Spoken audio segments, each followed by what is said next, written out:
હા, અને આપણે એટલે એને કોઈ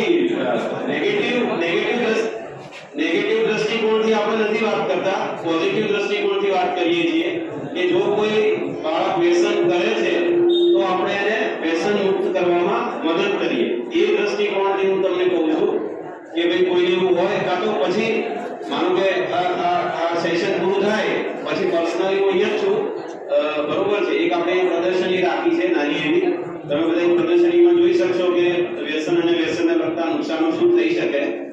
એટલે એ પ્રદર્શની દરમિયાન કે પ્રદર્શની પછી તમે મને પર્સનલી મળી શકો છો. અગર તમને કંઈ પણ પ્રશ્ન છે એવો જે તમે સામાન્ય આવી રીતે બધાની વચ્ચે નથી પૂછી શકતા, પોતાની માટે કે બીજાની માટે, રાઈટ.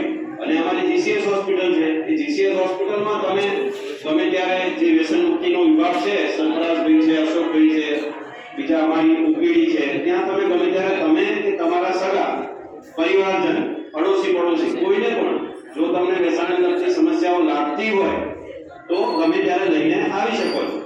હવે વ્યસન વિશે વાત કરીએ થોડી. તો જો હું સાયકાઇટ્રિસ્ટ, એમબીબીએસ, એમડી ડોક્ટર છું. હું સાયન્સ બેઝ કે મેડિકલ સાયન્સમાં ભણેલો છું.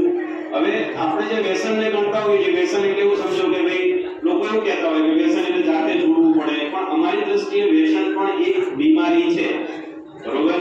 જ્યારે કોઈ પણ બાળક કે કોઈ પણ વ્યક્તિ વ્યસન કરતું હોય, સામાન્ય સમજો સામાન્ય વ્યક્તિ વ્યસન ન કરે, જે વ્યક્તિનું મગજ બરોબર કામ કરે છે એ વ્યસન ન કરે.